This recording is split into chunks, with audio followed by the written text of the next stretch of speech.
বন্ধুরা, এক ছোট গরিব ডগ গাড়ি মুছে বাজারে যাচ্ছিল।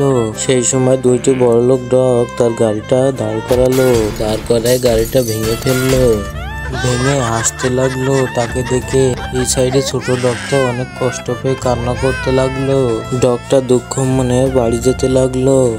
বাড়ি যেয়ে ডগটা চাষাবাদ করতে লাগলো, কারণ তাকে একটা গাড়ি কিনতে হবে। গাড়ি না কিনলে তার মা অনেক বকবে। সেই জন্য সে দুধ নিয়ে বাজারে যাচ্ছিল। একটা ভদ্রলোক ডক্টর মন খারাপ দেখে বেগুন ও টমেটো কিনে নিয়ে গেল। তারপরে অল্প সময়ের মধ্যে সব বেচা কিনা হয়ে গেল। সে টাকা পয়সা নিয়ে শোরুমে যাচ্ছিল। শোরুমে যে টাকা দিয়ে সে গাড়ি কিনে ফেললো। গাড়িতে সে খুশি মনে চলে আসলো বাড়িতে। বাড়ি এসে সে গাড়িতে করে আবার সবজি নিয়ে গেল। সব গুছায় সে বাজারে নিয়ে যাচ্ছিল। যেতে যেতে সে শয়তান ডগগুলো দেখলো।